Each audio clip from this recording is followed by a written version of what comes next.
Hi guys, आज हमारे साथ महेश्वरी मैम हैं और पिछले 28 सालों से मेडिटेशंस के लिए प्रैक्टिसेस कर रहे हैं एंड साथ में लाखों स्टूडेंट्स को अभी तक मेडिटेशन सिखा रखा है। कैसे लाइफ में ग्रो अप करना है, कैसे जो है मेडिटेशन से हीलिंग्स करना है। इनको जो है बहुत ही रेयर एक्सपीरियंस भी हो चुका है लाइफ आफ्टर डेथ का, तो वो सारी चीज़ें महेश्वरी मैम से सीखेंगे। Thank you so much ma'am हमारे साथ कनेक्ट होने के लिए। प्लीज़ आप अपने बारे में बताइए हमारे स्टूडेंट्स को और बताइए कि कैसे स्टूडेंट्स को मेडिटेशन से हेल्प कर सकता है। सो फ्रेंड्स, मेरा नाम महेश्वरी, मैं विशाखापट्टनम से बिलोंगिंग करती हूँ। मैं अपने 12th स्टैंडर्ड में इस ध्यान को अपनाई थी। अपना ज़िंदगी में बहुत कुछ चेंजेस देखी थी। वही अभी मैं सारे स्टूडेंट्स जो परेशान रहते हैं, स्ट्रेस फील कर रहे हैं, आजकल इतना सारा इन्फॉर्मेशन उनके पास है, तो वो स्ट्रेस से कैसे इस ध्यान से बाहर आए वही हम आज पता करेंगे। तो आपको जो एक बार का एक्सपीरियंस है डेथ आफ्टर लाइफ, वो उसके बारे में कुछ बताएंगे आप? या वो तो पूरा अभी तो हम नेक्स्ट जूम सेशन में कहीं भी पूरा उसके लिए जानकारी दूंगी। और एक एक्सीडेंट में मेरा लिवर इंजरी हुआ था। उस टाइम में मैं आउट ऑफ बॉडी एक्सपीरियंस महसूस किया, तो उसको एस्ट्रल प्रोजेक्शन बोलते हैं, एस्ट्रल ट्रैवल। तो उस एक्सपीरियंस में मेरे को मास्टर्स पूरा जानकारी दिया कि लाइफ आफ्टर के डेथ क्या होता है। हम लोग सोचते हैं यही इस दुनिया में जो भी जी रहे हैं वही लाइफ करके, लेकिन एक्चुअली बियॉन्ड दैट बहुत कुछ है। Actually that is our home, prime home. यहाँ पे हम लोग अनुभव के लिए आते हैं, तो वो सब जानकारी मुझे वो लाइफ आफ्टर डेथ एक्सपीरियंस में हुआ था। Okay, thank you so much ma'am. So I have gone through lots of things, but मेरे को एक चीज़ जो है बार बार पिंच कर रहा था कि अभी इंडिया में हो या वर्ल्ड में हो, वेज एंड नॉन वेज में काफ़ी उलझे हुए लोग रहते हैं एंड सब चीज़ें हम टेस्ट के पीछे जाते हैं एंड लोग आउटसाइड जाके खाना भी काफ़ी पसंद करते हैं। तो क्या आपको लगता है कि वेजिटेरियंस या नॉन वेज, इन दोनों में कुछ एनर्जीज का भी डिफरेंस रहता है and how vegetarian help students? बहुत अच्छा सवाल भैया। एक्चुअली वेजिटेरियन डाइट हमारा human scientifically if we take also, और human body is design for like a herbivorous animal. माने एक शाकाहारी जीवी का किस तरह का अंदर वो जो निर्मित है, उसी तरह का हमारे ह्यूमन बॉडी में भी है। If you take length of the intestine, it is like a herbivorous animal.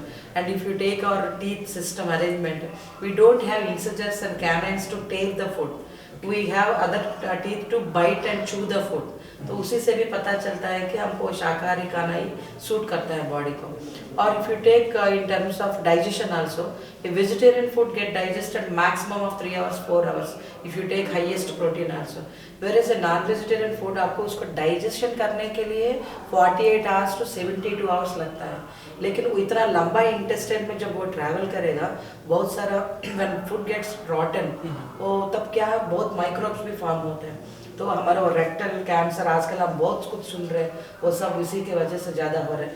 और इन टर्म्स ऑफ एनर्जी जो नेचुरल है, जो नॉन वायलेंट है, जनरली वहाँ पे ज़्यादा एनर्जी रहता है। तो नॉन वेजिटेरियन फूड में क्या है, एक जानवर को जब हम मार देते हैं तो उसको भी इमोशन से, फीलिंग से, वो जो डर से वो पास होती है जब उसको हम मार डालते हैं। और स्टडीज बोलते हैं एक जानवर को 1 हफ्ते के पहले मालूम पड़ जाता है कि उसको मारने वाले हैं करके, उसको एक्स्ट्रा सेंस ऑफ परसेप्शन रहता। तो वो कितना वो डर का फीलिंग से झेला था, बहुत नेगेटिव इमोशंस रिलीज होता है, नेगेटिव हार्मोन्स सेक्रेट होते हैं। जब वो इमोशंस और वो सेक्रेशंस उसका मांस मछली में हम खा लेते हैं, द सेम जैसा अन्न वैसा मन बोलते हैं। मतलब जिस तरह को फीलिंग्स, इमोशंस उसमें भरा हुआ negativity, we will catch up that and that will definitely affect our aura and energy. And simple, for every action there is equal and opposite reaction. जब हम प्यार से किसी को बुलाते हैं वही प्यार हम पाते हैं। जितना फोर्स से हम गेंद को वहाँ पे वॉल पे फोर्सली थ्रो करते हैं, उतना ही फोर्स से वापस आता है। तो किसी को हम लोग जान देने का जब चांस ही नहीं है, जान लेने का भी हमको कुछ राइट नहीं है। राइट।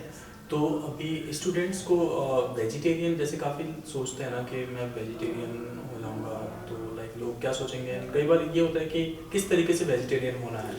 या वेजिटेरियन एक्चुअली लोग सोचते हैं कि नॉनवेज खाने से बहुत ताकत मिलती है, एग अंडा सब खाए तो ही प्रोटीन मिलता है। लेकिन I am a home scientist है, मेरा बीएससी होम साइंस है। तो ऐसे बहुत सारी चीज़ें हैं वेजिटेरियन डिशेस में। Actually non vegetarian only you will find only few varieties, whereas we coming to vegetarian you have number of protein items हैं। आप लेग्यूम्स में आप जितना भी देखो हाईएस्ट प्रोटीन का सोर्सेस हैं, तो हम फ्रूट फल जो नेचुरल स्टेट में रहता है, जो ज़्यादा एनर्जी ले देते हैं, वो सब हम खा सकते हैं। और ओनली थिंग, व्हेन हम प्यार के बारे में बात कर रहे हैं, तो how can you have a violent food on your plate? So George Bernard Shaw सब जब क्या कहते हैं, if you really like something you can never touch it, you can never eat it. Ma'am आज के टाइम पे ऐसा होता है कि रेस एंड आगे मूव करने का, जैसे मैं इनसे आगे होता हूँ, उनसे आगे होता है, ये सारी चीज़ें सबके अंदर रहता है, मतलब ऑलमोस्ट जो है स्टूडेंट्स के बीच में रहता है रैंक लाना है। एंड इसके साथ साथ आप देख रहे होगे कि लाखों स्टूडेंट्स हर साल एग्जाम्स देते हैं एंड कुछ ना कुछ रैंकिंग है। There is a first rank and 1 lakh rank is also there and 10 lakh rank is also there. तो यहाँ पे ना एक स्ट्रेस स्टूडेंट्स के ऊपर आ जाता है। कई बार जो है अगर पेरेंट्स उनको सपोर्ट करते हैं तो उनके दिमाग में ये भी चीज़ें आता रहता है कि मैं अपने पेरेंट्स को बताने के लिए, या मेरे को देखते हैं कैसा लगता है कि मैं सुसाइड करके देखता हूँ, like they threat their parents. तो ऐसा क्या करना चाहिए स्टूडेंट्स को, इसकी क्या अल्टरनेटिव ढूंढना चाहिए, या पेरेंट्स को आप यहाँ पे क्या चीज़ें रिकमेंड करें? या क्योंकि कभी भी हम कंपैरिजन किसी एक दूसरे के साथ नहीं करना, अपने आप से कंपेयर करना। I should be better today से tomorrow, I should become a better person करके सेल्फ से कंपैरिजन रहना। और हर एक का एक यूनिक क्वालिटी रहती है। कुछ लोग एकेडमिक में अच्छा करते हैं, कुछ लोग स्पोर्ट्स में करते हैं, कुछ लोग आर्टिस्टिक रहते हैं। इससे पेरेंट्स को पहले जानना है कि उसका बच्चों के लिए क्या है उनका इंटरेस्ट इस लाइफ टाइम में। If they want to really want to become a musician, parents should encourage that. अपना अपना एक लेके आते हैं अपना डिवाइन प्लान बच्चों का या किसी का, तो पेरेंट्स शुड एनकरेज दैट। इसीलिए पेरेंट्स को भी स्पिरिचुअल बनना है, तभी वो लोग राइट पेरेंटिंग कर सकते हैं। और जहाँ तक आप बात किए हैं कंपटीशन का, तो कंपटीशन क्या है, एक 100 मार्क्स रहे तो we should compete for that 100 marks, not for the rank. If you have that knowledge you will succeed in somewhere. तो राइट नॉलेज लेने के लिए आपको कम्पीट होना चाहिए। वो 100 मार्क, अगर वो क्लास में 50 स्टूडेंट है तो 50 लोगों का राइट है to get that 100 marks. Yeah, right. So we should compete for the knowledge, compete for the not for the rank.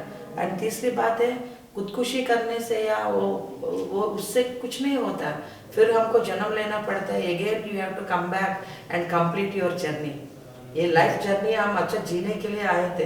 अगर आप बीच में ही उसको छोड़ दिया तो खेल को, आपको खेलना ही कंप्लीट करना ही है। फिर से again you have to come back, you will become zero. Again you have to come, you will take more challenges, then you should come out of all those challenges, then lead life. मर गया तो क्या होता, 2 दिन parents, ज़्यादा से ज़्यादा mummy, एक 6 मंथ्स 1 ईयर 2 ईयर, बाद में सब भूल जाते हैं। आप अपना जिंदगी को बैठो, जिंदा रह के you have to show, you have to prove that I am worth of doing this, I am a worthy being. अगर पढ़ाई नहीं है तो मेरा ये है, एकेडमिकली या स्पोर्ट्स में कहीं पे भी you have a unique talent. Everybody is a unique soul. We have to recognize that and we have to work on that. We should not just parents को happy करने के लिए, teachers को happy करने या किसी society को happy करने के लिए नहीं। आप क्या चाहते हो वो clarity, that all will you get through meditation and spirituality. अब यहाँ पे कई बार ऐसा होता है, जैसे एक स्टूडेंट्स को लगता है कि मैं इस चीज़ में आगे हूँ और इस चीज़ को करके एज अ परस्यू करके मैं बहुत अच्छा कर सकता हूँ या मेरे सोल को सेटिस्फाई भी होगा। बट यहाँ पे पेरेंट्स जो है बच्चे के फ्यूचर देखते हुए वो जो है उनको डाइवर्ट करते हैं, या उनको ऐसे बहुत सारे काउंसलिंग जब हम लोग करते हैं तो हम वी गेट टू नो कि पेरेंट्स जो है फोर्सफुली उनको किसी और चीज़ में डाल देते हैं कि तुम्हारा अगर ये करते हो तो you will get this much salary और फिर तुम खुश हो। तो यहाँ पे जो है अभी हम लोग सुनते भी हैं कि IITs में जाने के बाद भी स्टूडेंट्स कमिट सुसाइड। या तो अभी ये सब चीज़ें कैसे लाइक एक पेरेंट्स और जो स्टूडेंट्स के बीच में, लाइक सन एंड पेरेंट्स के बीच में जो कॉन्फ्लिक्ट रहता है, इसको कैसे रिजॉल्व किया जा सकता है? यहाँ पे एनर्जी कैसे स्प्रेड हो? या भैया वही बोल रहे हो, पेरेंट्स को भी जानकारी नहीं है। आजकल पेरेंट्स कैसे हो, अगर मेडिकल या IIT इंजीनियरिंग, वो दोनों ही पैसा कमाने वाला कोर्सेस है। लेकिन ऐसे सोचे तो एक टीचर का, उनका पढ़ाने वाला टीचर कहाँ से आएगा? ये बिल्डिंग कंस्ट्रक्ट करने वाला कौन आएगा? हमको मदद करने वाला कौन है? मैंने हर एक एम्प्लॉयमेंट में उसका एक इम्पोर्टेंस है। First of all parents should realise that every profession is good at its own level. अगर पैसों के बारे में पीछे ही हम भाग दौड़ करें तो we may get success but not the satisfaction, वो एक समझना है। दूसरा, उनको स्पिरिचुअलिटी पेरेंट्स, इसलिए वोशो जी बोलते हैं parents should become spiritual, then only they should go for children. क्योंकि उनको अब हैप्पीनेस आपको ही पता नहीं है, how can you give make others happy? आपका थैली जब खाली है उससे आप कुछ नहीं बांट सकते हैं। जब आपका थैली फुल है Right. Love, energy, clarity, Mhm. Then you can spread it. तो पेरेंट्स को पहले उनको भी जानकर है मेडिटेशन होना, और चिल्ड्रन का इमोशंस को जानना है, वो चाइल्ड डेवलपमेंट का जो माइलस्टोन्स रहता है। आजकल मीडिया की वजह से हर चीज़ मुफ्त में मिल रहा है हमको इंटरनेट, यूट्यूब में। तो पेरेंट्स को भी जानकारी करना है कि वो इमोशनल स्टेटस कैसा रहता है आपका, उसका बच्चा क्या करना चाहता है, आखिर उसको एनकरेज करना चाहिए। वो तो काउंसलिंग के तरह से, ध्यान सिखाने की तरह से, इवन द एकेडमीज, जो एजुकेशन इंस्टीट्यूशंस है, they should make it mandatory meditation for the student, even for the parents, even during the parent teacher meeting they should counsel them and they should inform them that your child is good in so and so things, please try to help him by encouraging in that field, ताकि वो लोग भी क्या marks के लिए नहीं, आपको child को हम इंजीनियर बना देंगे, डॉक्टर बना देंगे, नहीं, no, he is good for teaching, he has good oratory skills, इसे बताना चाहिए। दोनों की तरह से चेंज आना चाहिए। ओके, ये बिल्कुल स्टूडेंट्स एंड पेरेंट्स को भी हेल्प करेगा। एक चीज़ जो है ऐसा होता है, जैसे मेडिटेशंस करते समय जब भी कोई बैठता है, लेट्स से वो टाइमर सेट करके 10 मिनट्स का, तो उनको कई बार वो 10 मिनट जो है 1 आवर्स का भी लगता है, एंड कई बार ऐसा भी लगता है this is a time waste, वो नहीं चाहते इसमें। इसके लिए क्या सॉल्यूशन, कैसे उनको फील करना चाहिए, या कब तक वो रियलाइज कर सकते हैं इसके प्रॉफिट्स? नहीं, एक्चुअली जब every day when they practice meditation they will get that clarity, वो थॉट्स कम होना और उसको फोकस बढ़ना, अटेंशन स्पैन बढ़ना, तब उनको वो टाइम वेस्ट नहीं, इनके एक्चुअली टाइम और ज़्यादा यूटिलाइज होता है। उनका जब एक्सेलेंस बढ़ेगा, जनरली ह्यूमन का क्या अटेंशन स्पैन कम रहता है, जब ध्यान करने से आपका अटेंशन स्पैन बढ़ता है। एक आधा घंटा 1 आवर पढ़ने वाला क्वेश्चन हाफ एन आवर में यू कैन लर्न दैट, तो वहाँ पे आपको बहुत टाइम सेव हुआ। यहाँ 10 मिनट या 15 मिनट आप ध्यान के लिए निकाले तो वहाँ पे आपको बहुत कुछ समय सेव हुआ था। Actually you can never ever compare also, इतना आपको टाइम का वहाँ पे सेव होता है। और दूसरा चीज़ है विदाउट टेंशन, ध्यान में क्या होता है, आपको you will release lot of happy hormones, feel good hormones. उससे क्या होता है, स्ट्रेस नहीं रहता, कार्टिसोल लेवल कम होता है, मेलाटोनिन जो स्लीप के लिए रिक्वायर्ड है, मेलाटोनिन सिक्रीशन ज़्यादा रहता है। Melatonin hormone it will regulate 28 other hormones, तो वो अगर वो हार्मोन्स पूरा बैलेंस रहे तो आदमी बहुत अच्छा रहेगा, हेल्दी, तंदुरुस्त, दे फील सिक्योर, सेफ। तब उस लेवल में they can do lot of work, they can achieve so much. ऐसा है। ऐसा काफ़ी समय में हम लोग भी फील करते हैं कि जैसे अगर कोई स्पिरिचुअल बुक्स है वो हम पढ़ रहे होते हैं, तो पेरेंट्स को भी ऐसा लगता है कि this is also going to be having like time waste, and वहाँ से कुछ सीखने को नहीं मिलेगा, या ऐसा काफ़ी समय पे हम लोग इंटरेस्ट भी नहीं लेते दैट स्पिरिचुअल थिंग्स में। अभी कई बार हम लोग का ऐसा नोटिस करते हैं कि हम सोशल मीडिया पे जाते होते हैं एंड कुछ चीज़ें जो है बहुत वल्गर हो रहा होता है सोशल मीडिया पे, like child pornography and all. तो ये सारी चीज़ें देखने के बाद हम लोग को जो स्टूडेंट्स होते हैं लाइक दे आर बिलो 18, उनको लगता है दिस इज़ नॉर्मल या समथिंग, उनके माइंड जो है बहुत जल्दी डिस्ट्रैक्ट रहता है।